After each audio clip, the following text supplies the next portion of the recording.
राधे राधे दोस्तों, कैसे हैं आप सब? आज की कहानी है मेरे हीरे से बेटे को तूने धोखे से ब्याह लिया। विवाह स्थल अपनी चकाचौंध से सभी को आकर्षित कर रहा था। बारात आने में अभी भी समय था। कुछ बच्चे डीजे की धुनों पर थिरक रहे थे, तो कुछ लोग इधर से उधर दौड़ लगा रहे थे। मेजबान परिवार पूरी तरह से व्यवस्था देखने में मुस्तैद दिखा। इसी विवाह समारोह में मौजूद एक महिला कुछ दूर बैठी दूसरी महिला को लगातार घूर रही थी। बहुत देर तक लगातार घूरने पर सामने बैठी जब युवती ने कोई भी प्रतिक्रिया जाहिर नहीं की, तो सीमा उठकर खुद ही उसके पास चली गई। बोली, तुम रागिनी हो ना? रागिनी मैं सीमा, पहचाना नहीं तुमने? मैं कितनी देर से तुमको ही देख रही थी, मगर तुमने मुझे नहीं देखा, तो मैं खुद उठकर तुम्हारे पास चली आई। कितने वर्ष गुजर गए हमें बिछड़े हुए। और फिर सीमा ने उत्साहित होकर रागिनी को लगभग झकझोर दिया। रागिनी मानो नींद से जाग गई हो। हैरानी से सीमा को देर तक घूरती रही, फिर खुश होकर बोली, तू कहाँ चली गई थी सीमा? मैं कितनी अकेली हो गई थी तेरे बिना। इतना कहकर उसने उसे अपनी बाहों में भर लिया। दोनों की आंखें छलक उठी। तू यहाँ पर कैसे? सीमा ने पूछा। मेरे पति रमन ओएनजीसी में इंजीनियर हैं और यह उनके बॉस की बिटिया की शादी है, तो आना ही था अटेंड करने के लिए। पर तू यहाँ पर कैसे? रागिनी ने पूछा। सुकन्या यानी कि दुल्हन मेरी चचेरी बहन है। अरे तुझे याद नहीं, अक्सर गर्मी की छुट्टियों में आती तो थी हमारे घर पर लखनऊ में। कितना लड़ाका थी, याद है? कभी भी अपनी गलती नहीं मानती थी, हमेशा ही लड़कर कोने में बैठ जाती थी। कितनी बार डांट खाई थी मैंने उसकी वजह से। सीमा ने हंसकर कहा, ओह हाँ, अब कुछ कुछ ध्यान आ रहा है। रागिनी जैसे अपने दिमाग पर जोर डालते हुए बोली। फिर तो बारात आने तक शॉपिंग, गहने, मेकअप, प्रेम प्रसंग और भी ना जाने कहाँ कहाँ के किस्से निकले और कितने गड़े मुर्दे उखड़ गए। रागिनी न जाने कितने दिनों के बाद खुलकर अपना मन रख पाई थी किसी के सामने। सच में बचपन की दोस्ती में कोई भी बनावट, स्वार्थ और ढोंग नहीं होता है। हम अपने मित्र के मूल स्वरूप से मित्रता रखते हैं, उसकी पारिवारिक हैसियत को भी ध्यान नहीं रखते हैं। तभी शोर मच गया। किसी की 4 साल की बेटी, जिसका नाम निधि था, गुम हो गई थी। अफरा-तफरी सी मच गई थी। सभी लोग ढूंढने में जुट गए। तुरंत एक दूसरे को व्हाट्सएप से लड़की की फोटो सेंड करने लगे। जल्दी ही सभी के पास पिक थी। शादी फार्म हाउस में थी, जिसके ओर छोर का ठिकाना न था। जितने इंतजाम उतने ही ज्यादा कर्मचारी भी थे। आधे घंटे की गहमा-गहमी के बाद वहां लगे गांव के सेट पर सिलबट्टा लेकर चटनी पीसने वाली महिला कर्मचारी के पास खेलती मिली। रागिनी तो मानो तूफान बन गई। उसने तेज निगाह से हर तरफ ढूंढना शुरू कर दिया था। बच्ची को वहीं ढूंढ कर लाई थी। सबकी सांस में सांस आई। निधि की मां को चारों तरफ से सूचना भेजी जाने लगी, क्योंकि सबको पता चल गया था कि मां तो डीजे में नाचने में व्यस्त थी। बेटी कब खिसक कर भीड़ में खो गई, उसे खबर ही ना हुई। जब निधि की दादी को उसे दूध पिलाने की याद आई, तो उसकी मां को ध्यान आया कि निधि कहाँ है। बस फिर क्या था, सास को भी मौका मिल गया बहू को लताड़ने का। और फिर शोर मचाकर सास ने सबको इकट्ठा कर लिया। भीड़ फिर खाने पीने में व्यस्त हो गई। सीमा ने भी रागिनी से अपनी झूठी बातचीत का सिरा संभालते हुए कहा, तेरी नजरें बड़ी तेज हैं। निधि को तुरंत ढूंढ लिया है तूने। ना ढूंढ पाती तो शायद और पगला जाती। आधी पागल तो हो ही गई हूँ। रागिनी बड़े ही उदास स्वर में बोली, मुझे तो तू कहीं से भी पागल नहीं लगती है। यह हीरे का सेट, ब्रांडेड साड़ी, यह स्टाइलिश चूड़ा, यह खूबसूरत चेहरा, ऐसी पगली तो मैंने पहले कभी भी नहीं देखी। सीमा खिलखिलाई, जाके पैर न फटे पिवाई, वो क्या जाने पीर पराई। तू मेरा दुख नहीं समझ पाएगी।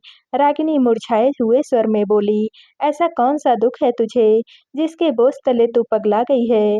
उच्च पदस्थ इंजीनियर पति, प्रतिष्ठित परिवार, और क्या चाहिए जिंदगी से तुझे? सीमा बोली, चल छोड़, तू तो समझ ही नहीं पाएगी। रागिनी ने ताना दिया। मैं नहीं समझूंगी। अचानक से ही उत्तेजित हो उठी सीमा। तू कितना समझ पाई है मुझे? क्या जानती है तू मेरे बारे में? आज 10 वर्षों के बाद हम मिल रहे हैं। इन 10 सालों का मेरा लेखा-जोखा है क्या तेरे पास, जो इतने आराम से कह रही है? क्या मुझे कोई गम नहीं, कोई घाव नहीं मिला है इस ज़िंदगी में?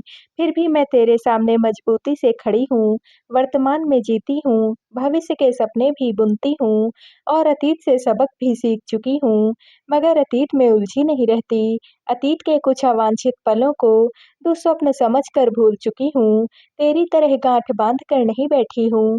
सीमा तमतमा उठी, क्या तू भी किसी की भी वासना का शिकार बन चुकी है?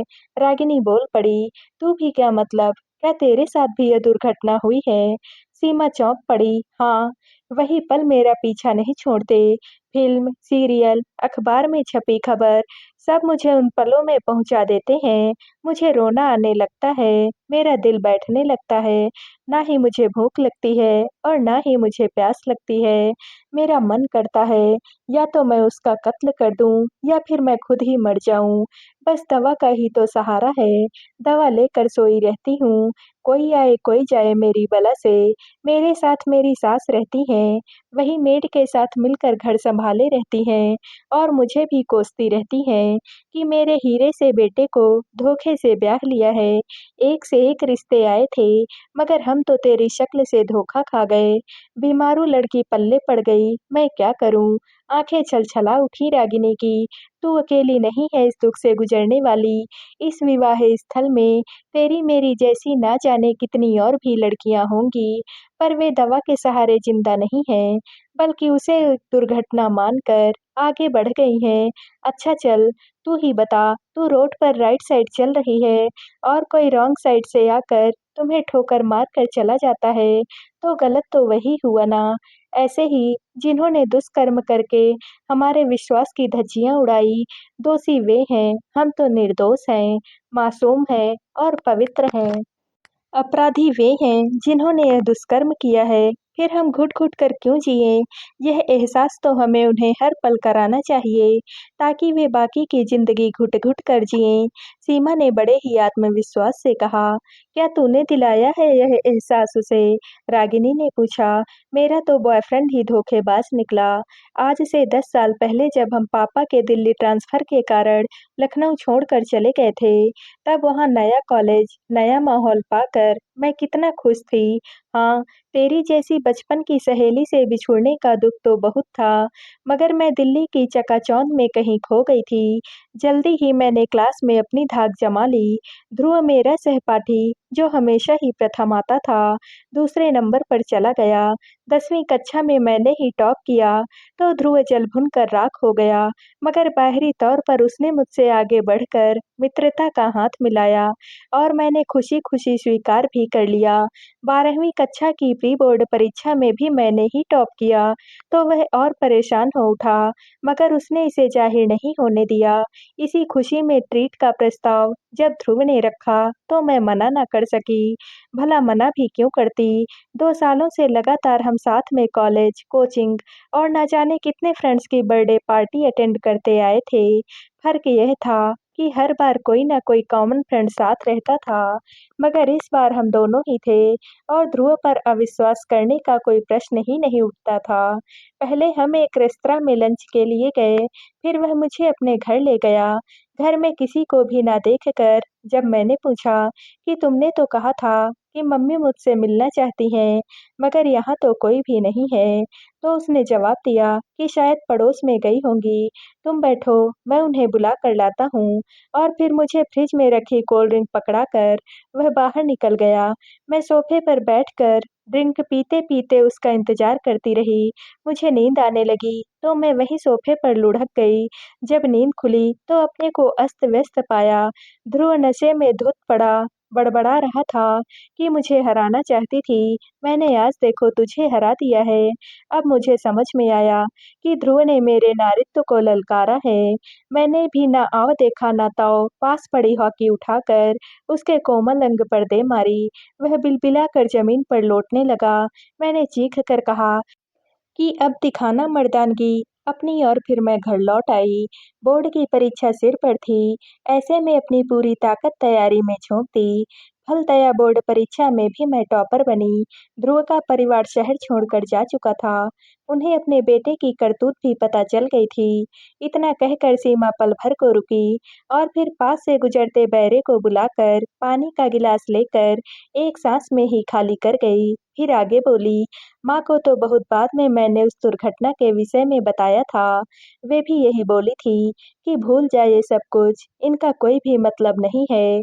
कौमार, शारीरिक पवित्रता, वर्जिन, इन भारी भरकम शब्दों को अपने ऊपर हावी कभी न होने देना। तू अब भी वैसी ही मासूम और निश्छल है, जैसी जन्म के समय थी। माँ के ये शब्द मेरे लिए अमृत के समान थे। उसके बाद मैंने पीछे मुड़कर देखना ही छोड़ दिया। सीमा ने अपनी बात समाप्त की।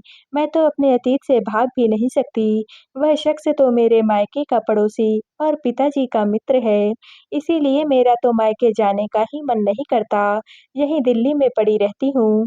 रागिनी बड़े ही उदास स्वर में बोली, कौन? वे टॉफ़ी अंकल? वे ऐसा कैसे कर सकते हैं? मुझे बहुत अच्छी तरह से याद है, वे सफ़ेद कुर्ता पजामा पहने हमेशा ही बैडमिंटन गेम के बीच में कूदकर गेम्स के रूल्स सिखाने लगते थे और फिर खुश होने पर अपनी जेब से टॉफ़ी चॉकलेट निकाल कर इनाम भी दिया करते थे। हम लोगों ने तो उनका नाम टॉफ़ी अंकल रख रखा था। सीमा ने आश्चर्य प्रकट करते हुए कहा, वह एक मुखौटा था, उनका अपनी घिनौनी हरकतें छिपाने का। तुझे याद है, वे हमारे गालों पर चिकोटी भी काट लेते थे, गलती करने पर और कभी-कभी अपने हाथों में हमारे हाथ को दबाकर रैकेट चलाने का अभ्यास भी कराने लगते थे। उन सब हरकतों को कोई दूर से देखता भी होगा तो यही सोचता होगा कि वे बच्चों से कितना प्यार करते हैं, मगर हकीकत तो यह थी कि वे जाल बिछा रहे थे, जिसमें से तू तो उड़कर उनकी पहुंच से दूर हो गई, पर मैं वहीं रह गई। अपने हाथ से एक पंछी निकलता देखकर वे बौखला उठे और तुम्हारे जाने के महीने भर बाद ही मुझे अपनी हवस का शिकार बना लिया। उस दिन माँ ने मुझे पड़ोस में आंटी को राजमा देकर आने को कहा। हमेशा की तरह कभी यह दे आ, कभी वह दे आ। माँ पर तो अपने बनाए खाने की तारीफ सुनने का भूत जो सवार रहता था। हर वक्त रसोई में तरह-तरह के पकवान बनाना और लोगों को खिलाकर तारीफें बटोरना, यही टाइम पास था माँ का। उस दिन आंटी नहीं घर पर थी। अंकल ने मुझसे दरवाजे पर कहा कि आंटी किचन में हैं, वहीं दे आओ। मैं भीतर चली गई, पर वहाँ पर तो कोई भी नहीं था। अंकल ने मुझे अपने पास बैठाकर मेरे गालों को मसल कर कहा कि वे शायद बाथरूम में हैं, तुम थोड़ी देर रुक जाओ। मुझे बड़ा ही अटपटा सा लग रहा था। मैं जब उठकर जाने लगी, तो हाथ पकड़कर बैठाकर बोले कि कितने फालतू के गेम खेलती हो तुम, असली गेम मैं सिखाता हूँ तुम्हें। और फिर अपने असली रूप में प्रकट हो गए। इतनी देर तक मुझे तोड़ते-मरोड़ते रहे। जब जी भर गया तो अपनी अलमारी से एक रिवॉल्वर निकाल कर दिखाते हुए बोले कि किसी से अगर कुछ भी कहा तो तेरे माँ-बाप की खैर नहीं है। मन और तन से घायल मैं उल्टे पाँव लौट आई और अपने कमरे को बंद करके देर तक रोती रही। माँ की सहेलियों का जमघट लगा था और वे अपनी पाक कला का नमूना पेश कर इतरा रही थी और मैं अपने शरीर पर पड़े निशानों को साबुन से घिस-घिस कर मिटाने की कोशिश कर रही थी। धीरे-धीरे मैं पढ़ाई में पिछड़ती ही चली गई और मैं 10वीं कक्षा में फेल हो गई। माँ ने भी मुझे खूब खरी-खोटी सुनाई, मगर कभी मेरी पीड़ा ना सुनी। मैं गुमसुम सी रहने लगी। सोती तो सोती ही रहती, उठने का मन ही ना करता। माँ खाना परोस कर मेरे हाथों में थमा देती, तो मैं खा भी लेती, अन्यथा शून्य में ही निहारती रहती। सबको लगा कि इसे फेल होने का सदमा लग गया है। किसी ने सलाह दी कि मनोचिकित्सक के पास जाओ। 3-4 सीटिंग के बाद जब मैंने महिला मनोचिकित्सक को अपनी आपबीती बताई, तो उन्होंने माँ को बुलाकर ये सब कुछ बताया, मगर वे मानने को ही तैयार ना हुई। कहने लगी कि इसने साल भर से तो पढ़ा है नहीं और अब उल्टी-सीधी बातें बना रही है। इसकी वजह से हमारी पहले ही कम बदनामी हुई है, जो अब पड़ोसी को लेकर भी एक नया तमाशा बनवा ले अपना। जब मेरी कोई सुनवाई ही नहीं है, तो मैं भी चुप्पी लगा गई। मुझे ही आरोपी बनाकर कटघरे में खड़ा कर दिया गया था। फिर इंसाफ मैं किससे माँगती? तब से अपना मुँह बंद करके जीना सीख लिया। मगर इस दिल और दिमाग का क्या करूँ, जो अब भी चीख-चीख कर इंसाफ माँगता है। जब दर्द बर्दाश्त से बाहर हो जाता है, तो नशा ही मेरा सहारा है। उन गोलियों को खाकर बेहोशी में डूब जाती हूँ। तू ही बता, कोई इलाज है क्या इसका तेरे पास? रागिनी ने सीमा के हाथों को अपने हाथों में लेकर पूछा। हाँ है, हर मुसीबत का कोई ना कोई हल ज़रूर होता है, बस उसे ढूँढने की कोशिश जारी रहनी चाहिए। इस बार तेरे मायके मैं भी साथ में चलूँगी और उस शख्स के घर पर भी चलकर बलात्कारियों की सज़ा पर चर्चा करेंगे। बलात्कारियों को खूब कोसेंगे, गाली देंगे और बातों ही बातों में उस शख्स के चेहरे पर लगे मुखौटे को उसकी पत्नी के समक्ष नोच कर फेंक देंगे। उन्हें भी तो पता चले, उनके पति परमेश्वर की काली करतूतें। देखो, बलात्कारी की पत्नी उसकी कितनी सेवा करती है। उनका बुढ़ापा नर्क बनाकर छोड़ेंगे। रोज़ मरने की दुआ माँगता ना फिरे, तो वह मेरा नाम बदल देना। सीमा ने रागिनी के हाथों को बड़ी ही मजबूती से थाम कर बोला। रागिनी के चेहरे पर मुस्कुराहट तैर गई। तभी रमन ने आकर रागिनी के कंधे पर हाथ रख कर कहा, बचपन की सहेली क्या मिल गई, तुम तो एकदम ही बदल गई। यह मुस्कुराहट कभी हमारे नाम भी कर दिया करो। सीमा ने रागिनी के हाथों को रमन के हाथों में सौंपते हुए कहा, अब से यह इसी तरह से मुस्कुराएगी, आप बिल्कुल भी फिक्र ना करें। इसके कंधे से कंधा मिलाने के लिए मैं जो वापस आ गई हूँ इसकी ज़िंदगी में। तो दोस्तों, आप सबको यह कहानी कैसी लगी? कमेंट करके ज़रूर बताइएगा और वीडियो को लाइक व शेयर कीजिएगा। दोस्तों, अगर आप इस चैनल पर नए हैं और अब तक आपने हमारे चैनल को सब्सक्राइब नहीं किया है, तो प्लीज़ और कहानियों से जुड़ने के लिए हमारे चैनल को सब्सक्राइब कर लीजिएगा। कल मिलते हैं एक और नई कहानी के साथ। आप सभी का बहुत-बहुत धन्यवाद।